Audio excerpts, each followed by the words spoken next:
Olá pessoal, o meu nome é Mariana e hoje a gente vai estudar Introdução ao Direito Administrativo.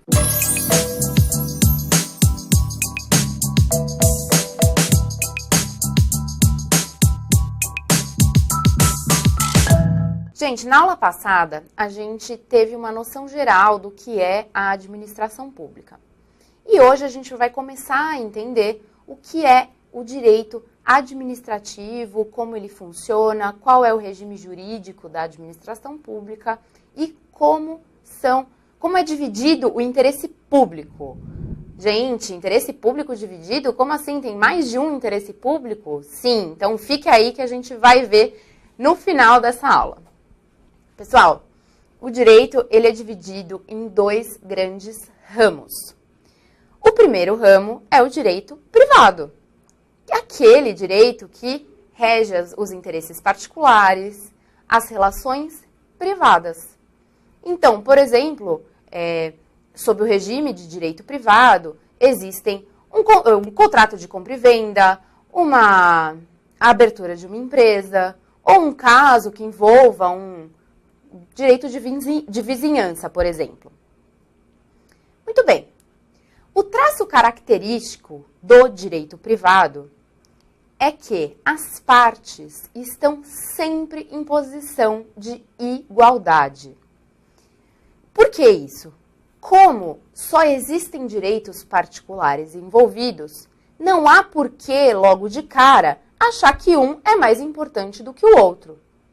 Então, as partes sempre estarão em pé de igualdade. E quando nós falamos de direito privado, a gente tende a achar que as partes, numa relação de direito privado, são privadas também. Ou seja, ou a gente acha que é uma pessoa física ou uma pessoa jurídica de direito privado. Mas isso, pessoal, isso não é verdade. A administração pública, por exemplo, que é uma pessoa jurídica de direito público, ela pode sim fazer parte de uma relação onde impere o direito privado. Vamos a um exemplo. O contrato de locação. Vamos supor que a administração pública queira alugar um imóvel para instalar uma repartição da Previdência Social, por exemplo. A relação em que a administração pública irá travar com o proprietário do imóvel será uma relação privada. As duas partes estarão em pé de igualdade. As obrigações que a administração pública terá nesse caso serão as mesmas obrigações em que qualquer outro particular que estivesse na posição dela teria. Isso porque aqui a administração pública não age com seu poder de império.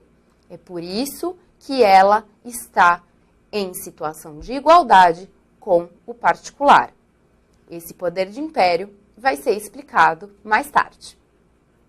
No ramo do direito público, as coisas são bem diferentes. O direito público, ele rege os interesses da sociedade como um todo.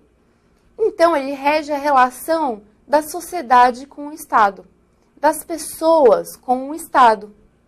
Poxa, professora, como assim? Mas o direito privado também não rege a relação da pessoa com o Estado e o contrato de locação? Sim, isso é verdade. Só que, pessoal, no direito público, a administração pública, o Estado, está em posição de desigualdade.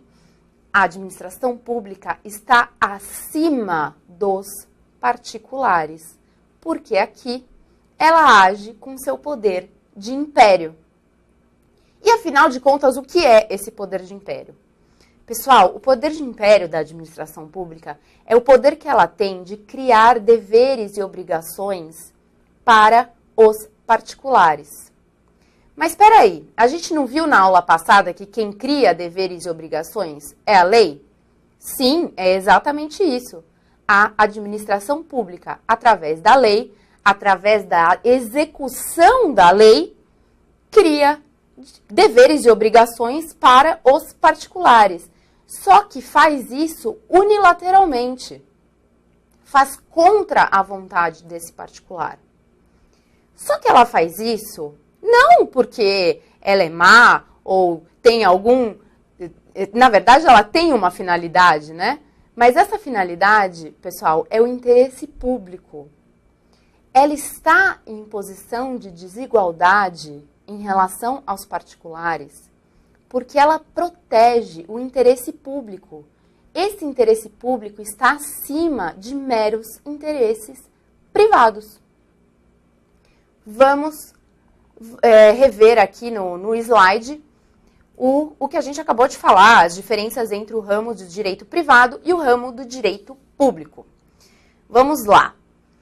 Ramo do direito privado. Regula relações privadas, protege interesses particulares, há uma relação de igualdade entre as partes e a administração pública pode fazer parte desta relação.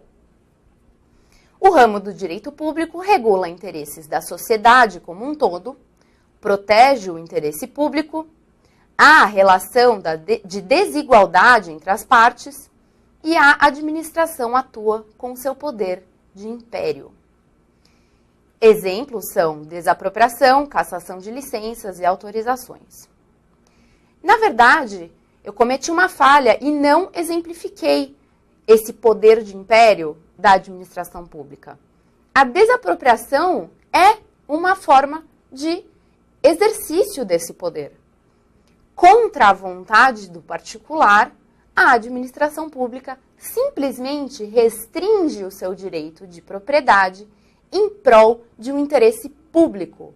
Então, por exemplo, um particular é obrigado a sair da sua propriedade porque ali será construída uma via férrea, por exemplo. Muito bem. Seguindo com a matéria, o direito administrativo, ele se encontra dentro do ramo do direito público, pessoal. Então, ele rege a atividade da administração, ele rege as relações dos agentes públicos, dos órgãos públicos. Ele dá diretrizes de atuação para a administração pública. Então, a gente pode conceituar o direito administrativo da seguinte forma. Vamos lá. O direito administrativo é o conjunto de regras e princípios que regem o funcionamento da máquina pública, a relação dos agentes públicos e órgãos públicos entre si e com os administrados e a gestão dos bens públicos, sempre visando proteger e atender ao interesse público. Então, pessoal, a administração pública submete-se ao direito administrativo, que é um ramo do direito público. A administração pública, dentro do direito administrativo, possui uma posição de desigualdade frente aos particulares. Só que, em razão dessa peculiaridade da administração estar acima dos particulares, é que faz a administração pública obedecer a um regime jurídico próprio. E o nome desse regime jurídico próprio é regime jurídico administrativo. Pessoal, é esse regime jurídico administrativo que dá poderes, que dá prerrogativas, que dá privilégios à administração pública frente aos particulares. Só que esse poder, esse privilégio, essa prerrogativa, ela não é à toa. A finalidade da administração pública é proteger o interesse público. E ela só tem esse privilégio porque ela tem um dever de proteger o interesse público. E é por isso que a gente diz que a administração tem um poder-dever. Nenhum poder da administração vem sem um dever correspondente. Então, pessoal, a administração pública detém um poder-dever de agir. Nenhum poder vem sem o dever correspondente. Agora, agora preste atenção nesse detalhe.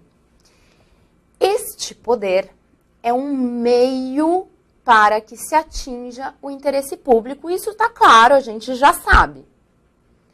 Então, pessoal, a gente pode falar que esse poder da administração, essas prerrogativas, esses privilégios, eles são meramente instrumentais.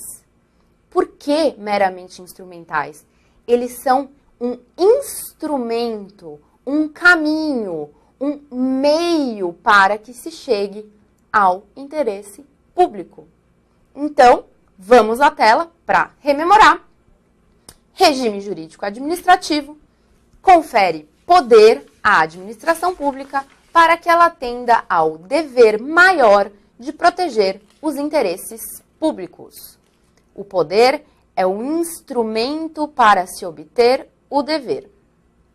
Portanto, a administração tem o poder-dever de atuar em prol do interesse público. Assim, pessoal, esses privilégios eles não podem ser usados para uma vontade pessoal do agente público. Esses privilégios não podem ser utilizados, como, por exemplo, no caso da desapropriação, a administração pública ela não vai desapropriar um particular porque ela acha que ele não deve mais morar ali. Não, sempre tem que existir um interesse público envolvido para que a administração utilize o seu poder, a sua prerrogativa de criar obrigações e deveres ao particular. Mas, aqui é um detalhe muito, muito importante, pessoal. Quando a gente fala de interesse público, a gente precisa tomar muito cuidado. A doutrina brasileira, ela importou da doutrina italiana um conceito de interesse público bipartido.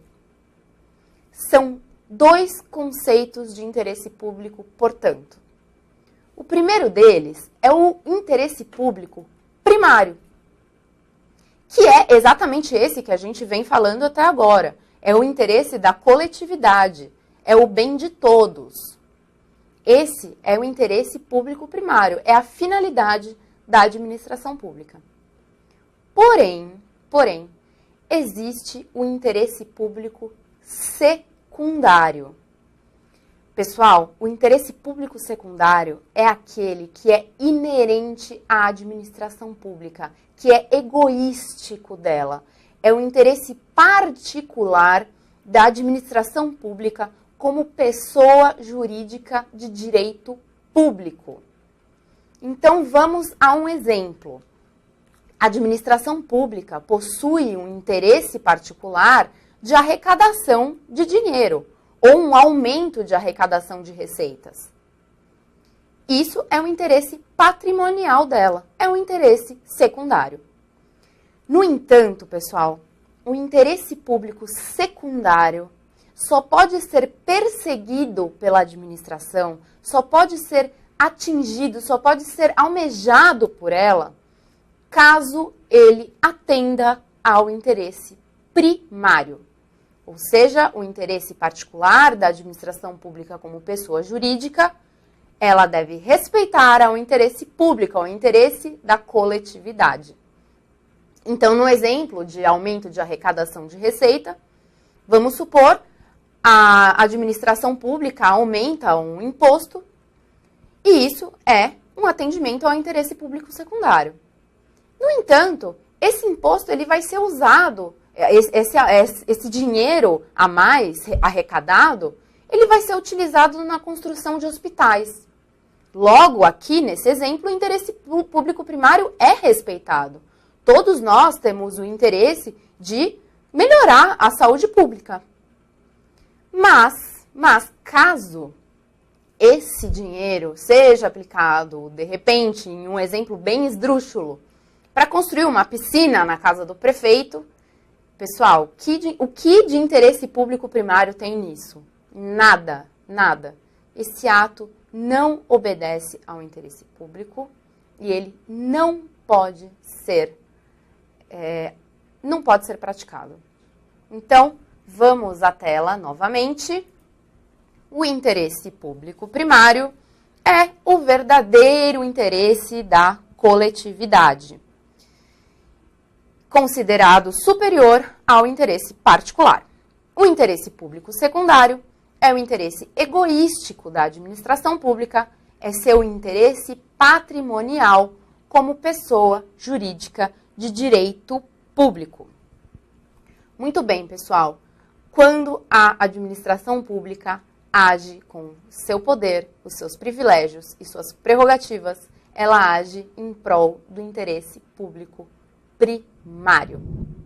E é isso. Na aula de hoje a gente deixa por aqui. Espero que vocês tenham gostado. Por favor, compartilhem com seus amigos e até a próxima.